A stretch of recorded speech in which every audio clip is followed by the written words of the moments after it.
Hello guys, welcome back to the channel Chemcham. और आज हम चैप्टर स्टार्ट करने जा रहे हैं स्टेट्स ऑफ मैटर। इस चैप्टर में we will see first of all what are the different types of states of matter, और उसमें से specifically study in this chapter about the gases state. और लास्ट में हम एक प्रॉपर्टीज देखेंगे लिक्विड स्टेट के बारे में। So let's see the introduction about this chapter.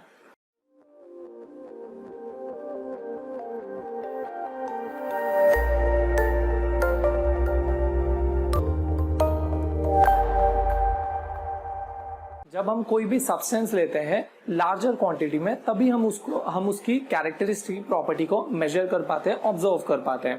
Property such as melting point, boiling point, density, then let's say chemical reactive property, for example chemical reactive properties and so on.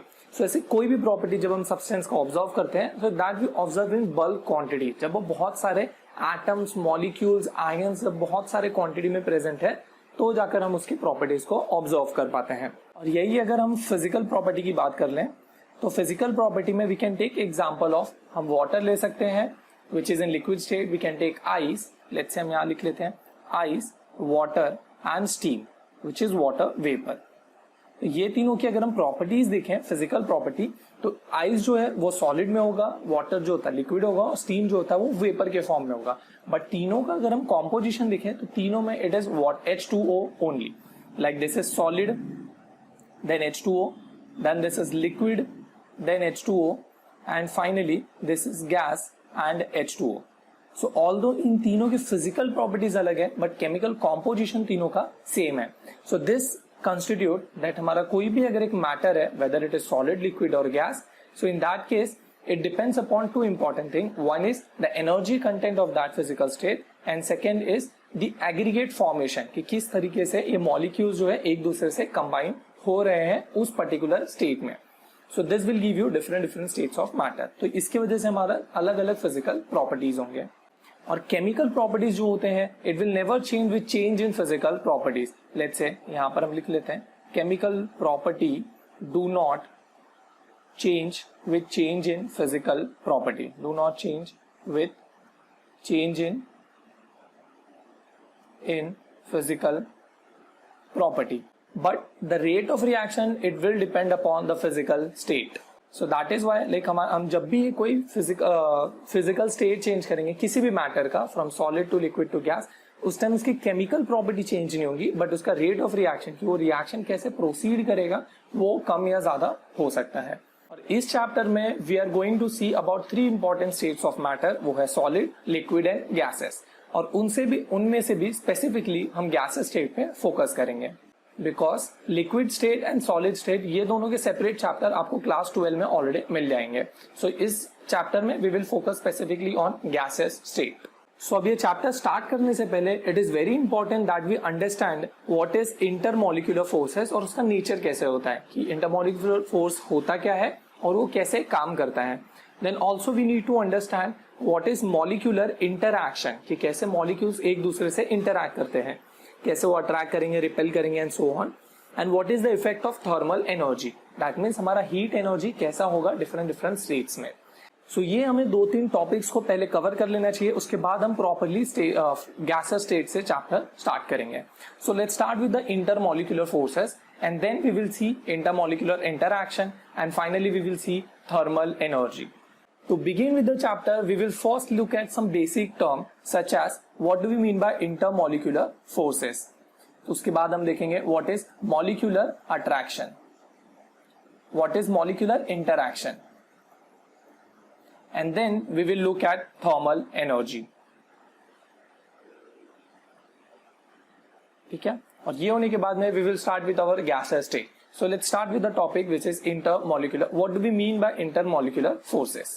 Now let's see intermolecular forces, इसको हम IMF भी कह सकते हैं smaller representation के लिए। तो सबसे पहले इंटरमॉलिक्यूलर फोर्सेस जो होगा, इट इज अट्रैक्टिव और repulsive forces that can act between the molecules और different particles. So force of attraction, repulsion between interacting particles. जब हम इंटरमॉलिक्यूलर फोर्सेस की बात करते हैं, so it is separate from electrostatic force as well as it is separate from covalent bonds. So यहां पर हम लिख सकते हैं that it does not include electrostatic force and covalent bond. So ये दोनों को ही इंक्लूड नहीं करता है because it is separate type of force of attraction only. Now, the attractive force of attractive intermolecular forces is called as van der Waals forces, or it is called as van der Waals force of attraction. So, attractive intermolecular force is called as van der Waals force of attraction. Now, next point is that we can have different types of van der Waals forces depending upon its magnitude, कि कितना strong होगा या कितना weak होगा, उसके हिसाब से हमारे पास different टाइप के इंटरमोलिकुलर फोर्सेस हो सकते हैं या वैन डर वाल फोर्सेस हो सकते हैं। सो उसको भी देख लेते हैं कि कौन कौन से टाइप के वैन डर वाल फोर्सेस हो सकते हैं हमारे और intermolecular forces. So types of van der Waals force we have 3 major types. So the first type is dipole dipole forces. इसका मतलब ये होगा कि जब भी हमारे पास एक कोई पोलार मॉलिक्यूल होगा और दूसरा एक और पोलार मॉलिक्यूल होगा, इन दोनों पोलार मॉलिक्यूल के बीच में जो फोर्स ऑफ अट्रैक्शन होगा उसको हम कहेंगे dipole dipole force of attraction. ठीक है, अभी हम देखते हैं like how do we see dipole dipole interaction. वो हम टाइप्स ऑफ इंटरैक्शन मॉलिक्यूलर में देखेंगे, वो हम टाइप्स ऑफ मॉलिक्यूलर इंटरैक्शन में अभी कवर करेंगे। So this will be the strongest type of van der Waals forces. इसके बाद जो होगा second one, it is called as dipole induced dipole force of attraction. Dipole induced dipole, इसका मतलब कि एक हमारे पास पोलार मॉलिक्यूल है जिसके पास डाइपोल की प्रॉपर्टी होगी और दूसरा हमारे पास नॉन पोलार मॉलिक्यूल है। For example let's say polar molecule मतलब हम HCl ले सकते हैं कि HCl में H has partial positive charge and Cl has partial negative charge. और जो इंड्यूस्ड डाइपोल मींस उसमें जबरदस्ती डाइपोल विल बी इंट्रोड्यूस्ड। ठीक है, forcefully dipole will be introduced. और इसका example we can take any non polar molecule, for example H2, O2, N2 and so on, Cl2। सो ये सारे नॉन डाइपोल मॉलिक्यूल्स होंगे। तो इनके बीच में let's say HCl and between O2 molecule, इन दोनों के बीच में जो फोर्स ऑफ अट्रैक्शन होगा that is called as dipole induced dipole force of interaction. And finally we have the third one which is non dipole force of attraction. इसको हम non dipole it is also called as London forces and it is also called as dispersive forces. So these are different names for non-dipole interaction. अब non-dipole के लिए we can take a mixture of gases of non-polar molecules. For example, let's say हमारे पास एक container है जिसमें O2 भी है, H2 भी है और Cl2 भी है and many other gases can be there. But for example, let's say हमने यहाँ पर 3 gases molecule लिए हैं और तीनों ही non-polar हैं। तो अब इन सब गैस मॉलिक्यूल के बीच में जो भी फोर्स ऑफ अट्रैक्शन होगा उसको हम कहेंगे non dipole force of attraction. Dipole forces में एक स्पेशल केस भी अराइज होता है जब हमारे पास एक बहुत ही स्ट्रॉन्ग डाइपोल फोर्सेस होगा when one of them is hydrogen and other is a very high electronegative element. तो इनके बीच में जो फोर्स ऑफ अट्रैक्शन होगा that is called as hydrogen bonding and it is a special type of dipole forces of attraction. This we will see in a separate topic, ये हमको आगे मिलेगा separately. Actually we can have one more type of force of attraction and that is called as ion dipole forces. That means एक हमारे पास यहां पर या तो पॉजिटिव और negative ion will be there and it is showing force of attraction with a dipole molecule. इसका example हम ले सकते हैं let's say Na+ ion when present with HCl molecule. तो इसके बीच में जो भी फोर्स ऑफ अट्रैक्शन होगा वो होगा ion dipole force of attraction. So in this manner, these are various types of intermolecular forces or various types of van der Waals forces of attraction. Now let's see the second topic, which is molecular interaction. Molecular interaction. But before starting this topic, first let's see, हम पहले ये देख लेते हैं कि कितने type के हमारे पास मॉलिक्यूल होते हैं और उनका नेचर कैसे होता है। ठीक है, so let's first see a background before starting with the molecular interaction. So let's say this is background. And here we can say a molecule is of 2 different type. एक होता है पोलार मॉलिक्यूल और दूसरा होता है non polar molecule. ठीक है, अब पोलार मॉलिक्यूल मीन्स क्या होगा, ऐसा कोई भी मॉलिक्यूल, लेट्स से हम यहां पर एग्जांपल ले लेते हैं HCl, एग्जांपल HCl। ऐसा कोई भी मॉलिक्यूल HCl का अगर हम बॉन्ड बनाते हैं, so this is equivalent to when hydrogen is bonded with chlorine and both are having their electrons at the center. Initially जब बॉन्ड फॉर्मेशन होगा, सो हाइड्रोजन और क्लोरीन का जो इलेक्ट्रॉन्स होंगे जो शेयर्ड होंगे, they will be present at the centre. But since chlorine will be more electronegative in nature, so from this uniform sphere जो कि पहले H और Cl का था, it will now convert into a little bit flattened circle, मतलब एक ellipse जैसा ये शेप ले लेगा. दैट इज यहां पर एक पार्शियल पॉजिटिव चार्ज हो जाएगा, यहां पर पार्शियल नेगेटिव चार्ज होगा. And this is happening because the electrons have shifted towards the chlorine atom. तो यहां पर हम देख सकते हैं कि electron is having a negative charge and it is shifted towards the chlorine atom. So definitely chlorine will get a partial negative charge. बहुत छोटा सा बट एक नेगेटिव चार्ज क्लोरीन को मिल जाएगा. Eight the same time hydrogen के साथ, hydrogen से electron जो है वो दूर जा रहा है. तो डेफिनेटली जितना नेगेटिव चार्ज क्लोरीन के ऊपर मिला है, उतना ही पॉजिटिव चार्ज जो है वो हाइड्रोजन के ऊपर भी आ जाएगा. So hydrogen will get a partial positive charge here. So this type of molecule in which there is presence of partial positive and negative charge, it is called as polar molecule, because here there is formation of a dipole. ठीक है. So in this manner this type of molecules are called as polar molecule. We can have different type of polar molecule, but for now we are taking the example of HCl. आप कुछ और भी लिख सकते हो, बहुत सारे polar molecule exist करते हैं. Now second type of molecule is non-polar. Now let's take example of O2 for non-polar. अब नॉन पोलर में since oxygen is double bonded with oxygen, ठीक है, और इनके जो इलेक्ट्रॉन्स होंगे they will be present exactly at the centre only. अब देख लेते हैं एग्जांपल एक नॉन पोलर मॉलिक्यूल का. So let's take example of H2. ठीक है. सो यहाँ पर हाइड्रोजन और दूसरा हाइड्रोजन दोनों ही एक सिंगल बॉन्डेड से अटैच है and both are having electron at the centre.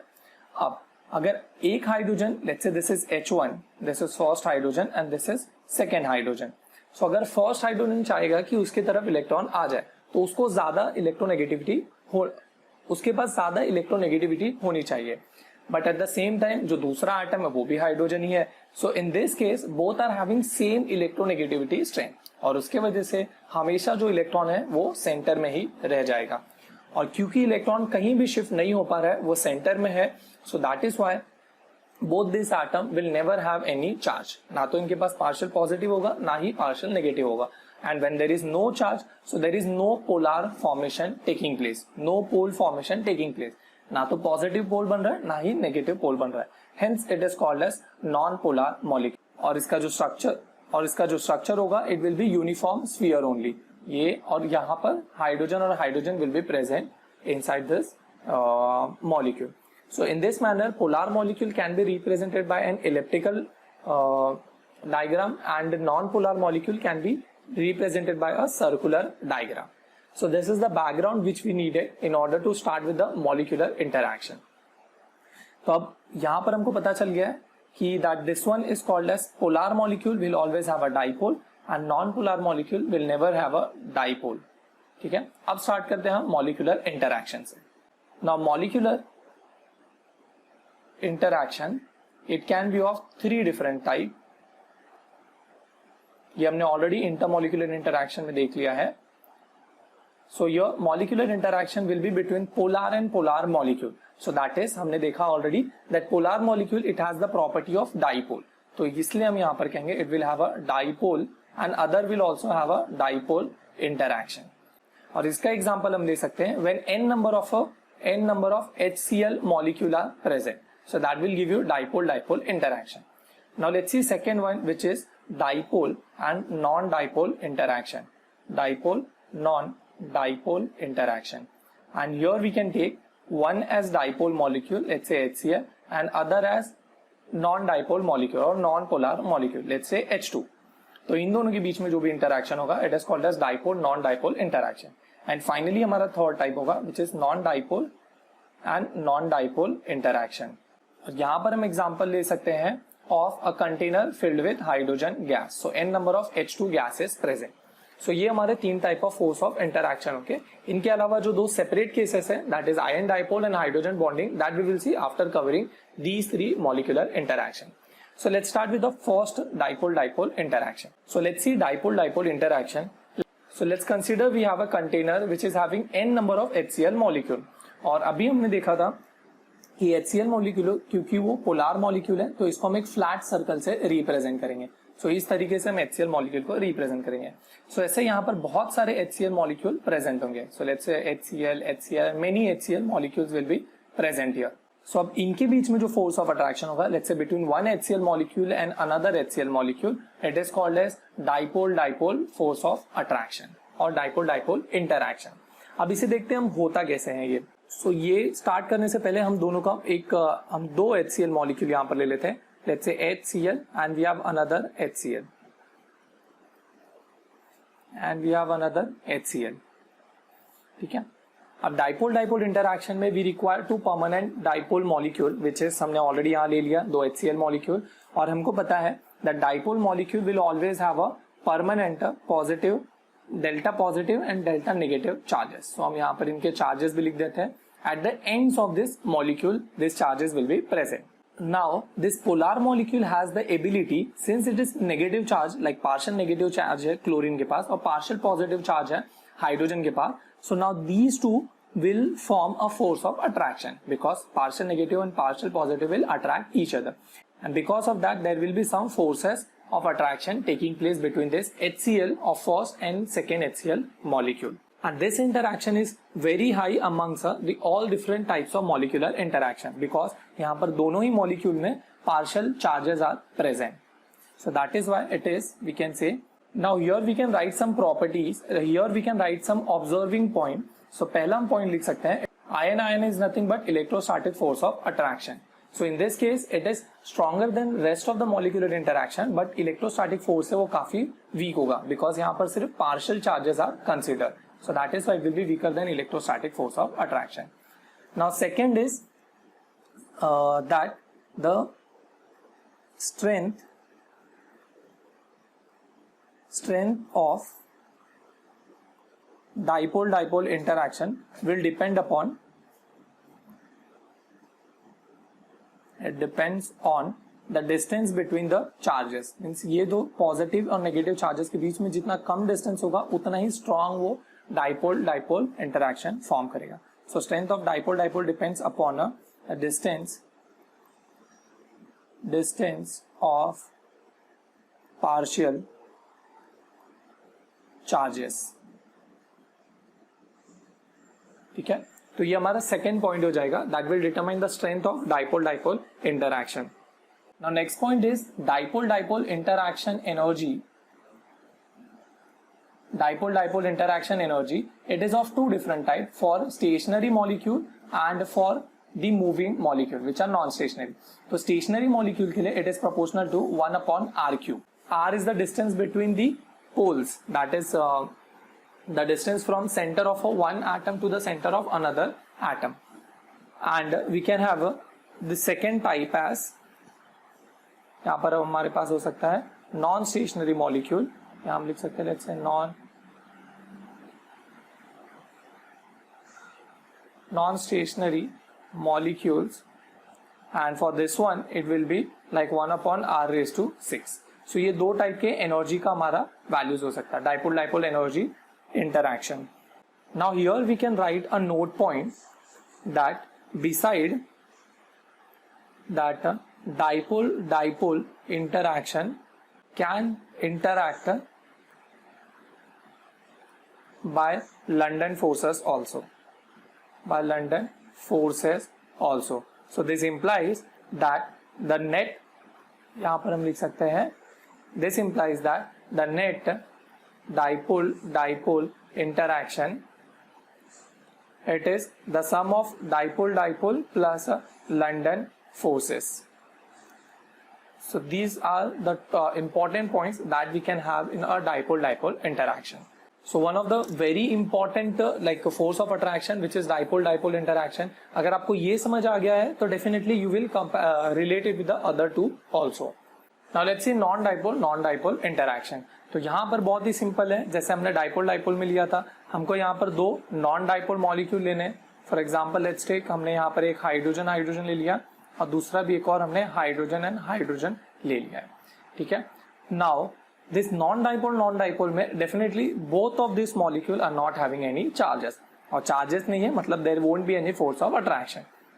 but we know this concept that electrons are continuously revolving inside the molecule, inside the atom. So that is why this works in the principle कि non dipole interaction इस principal पे work करता है कि ये जो दोनों hydrogen atom के इलेक्ट्रॉन्स है they will be continuously revolving, ठीक है, कंटिन्यूअसली घूमते होंगे. लेट्स कंसीडर कि एक टाइम के बाद दोनों का इलेक्ट्रॉन जो है they are come together on this side, on the left hand side of this molecule, and at the same time let's say इसका भी ऐसा ही हो गया है structure. So definitely when both the electron are present on one side, so this will constitute a partial negative charge on one side and partial positive on the other side. Similarly यहाँ भी ऐसे ही होगा, partial negative and partial positive. अब क्योंकि यहाँ पर एक partial negative and positive charges develop हो गया है molecule के अंदर, that is between one H2 first H2 molecule and second H2 molecule, so definitely there will be force of attraction between these two sides. ये दोनों side में force of attraction होगा. And this will result into non-dipole force of attraction. ठीक है, so इस तरीके से non-dipole force of attraction will work. But again this will work for a very small period of time. ये जो है बहुत ही छोटे से amount of time के लिए work करेगा, and again it will break because again electron तो moving motion में है, तो definitely वो वापस वहां से left hand side में जो दो इलेक्ट्रॉन अभी present है वापस से move होकर के वो randomly they will start moving in other direction. So इस तरीके से non-dipole interaction में there will be force of attraction formation, then again it will be broken. So ऐसे ही वो force बनता भी होगा, बनेगा भी और फिर बाद में break भी हो जाएगा, बनता रहेगा और break होता रहेगा. So now let's write some important points about non-dipole interaction. So यहाँ पर हम पहला important point लिख सकते हैं that a dipole may develop a momentary, मतलब एक छोटे से मोमेंट के लिए डाइपोल डेवलप हो सकता है inside this non dipole molecule. So ये हम लिख लेते हैं पहला पॉइंट. सो यहाँ पर हम सेकेंड पॉइंट लिख सकते हैं that this results in dipole formation for a very small interval. ठीक है, एंड द थर्ड पॉइंट और this type of this is also called as London forces or dispersive forces. London forces और dispersive forces. So यहाँ हम लिख सकते हैं that interaction energy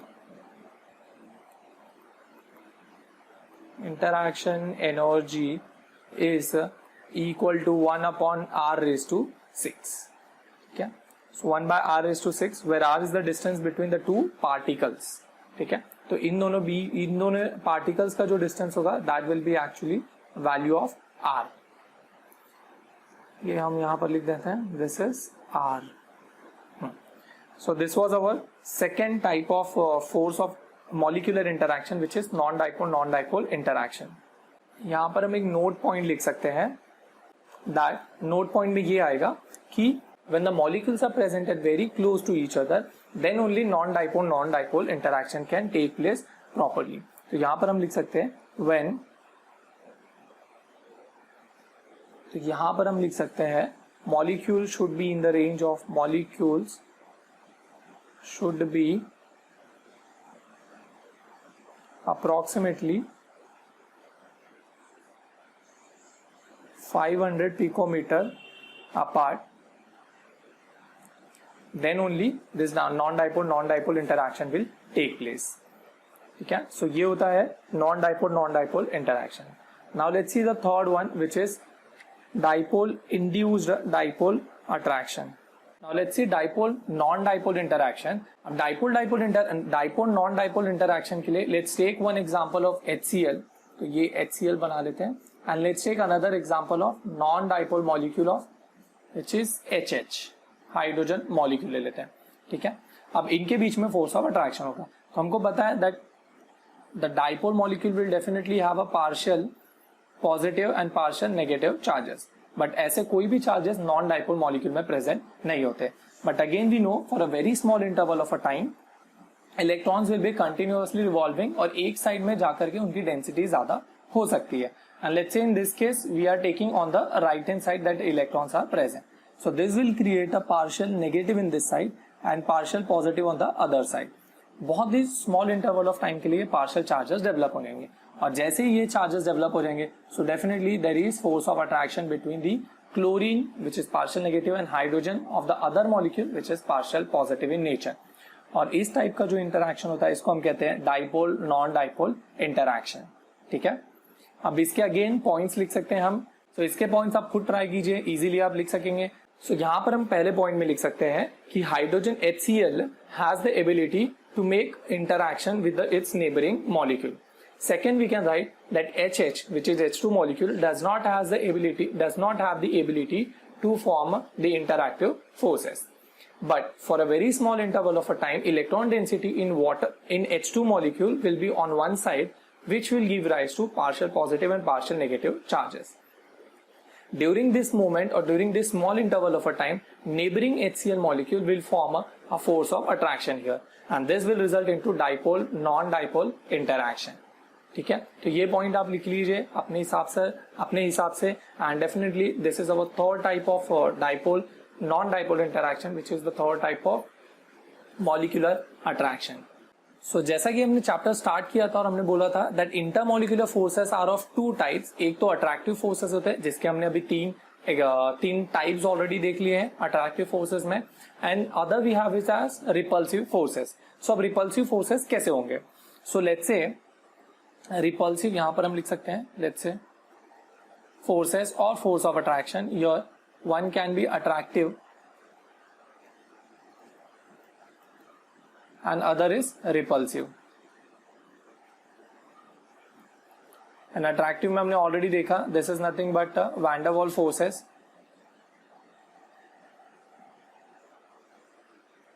van der Waals forces, इसके तीन टाइप भी हमने ऑलरेडी देख लिए थे कि let's say first is dipole dipole, second is dipole non dipole and third is non dipole attractive forces. But on the other hand, we have repulsive forces also. Now repulsion will take place when there is same charge present together or when the same charges are present close to each other. For example, when electron and electrons are present close to each other, so in that case it will create repulsive forces. And also when nucleus is present close to each other, let's say nucleus of atom A is present near to the nucleus of atom B. So in this case also it will create repulsive forces. अब ये कब होगा? जब हमारे पास solid और liquid states के substances होंगे. For example if you see in solid state जो उसके कॉन्स्टिट्यूएंट पार्टिकल्स होते हैं वो बहुत ही क्लोज होते हैं एक दूसरे से. Like constituent particles are close to each other and because of that the electrons are very close to each other and also nucleus of the neighboring molecules are closest in solid structure. और इसके वजह से there is force of repulsion also very high in case of solid. कि अगर solid को आप compress करोगे तो इजीली जो मॉलिक्यूल्स होंगे या सब्सटेंसेस होंगे सॉलिड के वो कंप्रेस नहीं होंगे because of this repulsive forces. They will try to resist it. Similarly with the liquid also, liquid में भी थोड़े से डिस्टेंसेस होंगे but up to a certain extent liquid can be compressed और उसके आगे लिक्विड भी रेजिस्ट करेगा because of this repulsive forces. So these are the repulsive forces that can act between the molecules.